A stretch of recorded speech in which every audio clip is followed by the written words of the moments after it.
Hey guys, welcome back to another vlog video. Yeah, I'm still trying this vlogging business. I just wanted to bring you guys up to speed on a few different things that is going on behind the scenes at the channel here, and tell you where we're at on a few different projects. So, the Yamarex Legends Cowboy Rifle video that I'd hoped to get out already has been delayed a little bit. I will be doing some more of the editing on that particular video tonight, and then I believe I'm getting dragged out to do some horse competition related shenanigans with my good lady tomorrow during the day. So I'd estimate that video may probably go live sort of late Sunday evening, as well as hopefully a podcast entry as well. But I can't promise that. The podcast may be Monday night, maybe. With regard to the CYMA Blue Edition MP5 we spoke about last time as well, unfortunately that's been stuck in customs for a little while now.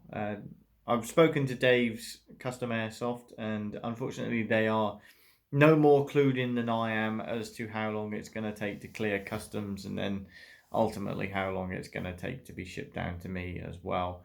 So I was a little bit sad, a little bit disappointed about that, but it will eventually get here, I'm sure, and we can do that unboxing video as I've promised. So that's in the pipe work. The parts have arrived for the AAC T10 upgrade project that we're doing here. If you've caught the first episode of that introducing that project, then well done, and I applaud you for your efforts and your dedication to the channel. If not, feel free to pause this particular video and go and watch it, or not, depending on whether you're interested. Essentially, yeah, those parts have arrived. I've also bought a bipod for the AAC T10 as well, so we'll stick that on at the same time. The first video is going to be the M150 upgrade spring. I will put the spring guide in as well. I don't foresee there being any sort of reasonable difference between running an upgraded spring guide and not, in terms of, you know, the sort of FPS that we're going to achieve and the usability of the gun from that aspect. I mean, I believe the spring guide is ever so slightly longer in the upgraded spring guide than it would be internally at the minute, but I don't foresee that being a big issue. So we're going to plop both in at the same time and run that. So that upgrade will be taking place. I'll do some test footage of before and after, as we've talked about as well. So hopefully by the end of play next week, we should have the first video out on the AAC T10. Because I was a little bit sad because I never got my new gun, I went and visited my local airsoft shop today, and ended up coming away with more than I went in for. Now, bear in mind, I actually went down there just to buy some more gas and BBs for making videos on the channel and potentially the first game day in a few weeks.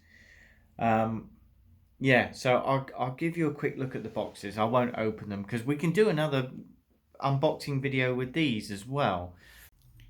But as you can see, I did actually get the BBs and the gas that I went in for in the first place, so that's good. But I also came out with a new Tokyo Marui L96, which you can see here.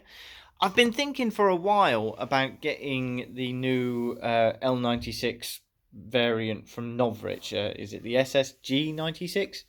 But I've got to admit, I'm a bit of a stickler. How did I say that? Bit of a stickler for certain aspects of replica guns, and the Novrich version, from what I can understand, is like a VSR clone in an L96 body, so it doesn't use the proper magazines. So I've gone with the Tokyo Marui, because it was a bit of a bargain for me, and came with a couple of mags, and they actually use the proper magazines and feed from the proper magazines. So that's ticked a few boxes for me. I realise this isn't going to be anywhere near as good out of the box as the Novrich version. It's, to all intents and purposes, going to be much the same sort of performance as we're getting from the AAC-T10 at the minute. So we're going to have to do a host of upgrades to this as well. I mean, maybe that can be the next sort of upgrade challenge. We can finish the AAC-T10 sort of series and then move on to upgrading an L96, because there are a few different components in there. I mean, principally the idea is the same, but yeah, a few of the different components and the way the gun sort of disassembles is going to be different. So that'll be worth doing as well at some point. I also, as you can see from the badge down here, picked myself up an E&L. And what I've actually got, if we move over to the little card here, is joink, the E&L AKMS. So the one with the little sort of foldy stock business that goes on underneath the rifle, folds in underneath and lies flat against the underside of the gun. All very nice, super high quality externals, looks the business, feels the business. Even these magazines, which unfortunately you can't see that well in their sort of plastic baggies, are just, yeah, real nice quality and look the business inside the gun as well. So we'll, like I say, we'll do a proper unboxing of those two at some point, have a bit of a look around them, and maybe even take them down to the yard and fire off a few shots and see what they're like straight out of the box. But as far as reviews go, then we're going to have to get into actual gameplay with them and stuff like that before I'm willing to give a verdict on them. I know the E&L externally is absolutely fantastic and no one questions the quality of the externals. From what I can see of a few different Airsoft review channels, the E&L does have potentially some questions over the longevity of the internals, but we'll see that for ourselves when we get to that aspect of the gun, and we'll cross that bridge when we come to it, to quote another saying. But yeah, so that's where we are on a few different bits and pieces. Hopefully you're enjoying the content we're putting out so far, and maybe you're even enjoying these slightly informal vlogs. This one slightly more informal than the last one because we've got all kind of shaky cam action going on. So yeah, if I feel so inclined, maybe I'll even show you the horses that I have to accompany tomorrow. We shall see. But yeah, thank you very much for watching and being interested in some of the stuff I'm putting out. And yeah, I shall see you in the next actual proper video. Cheers for now.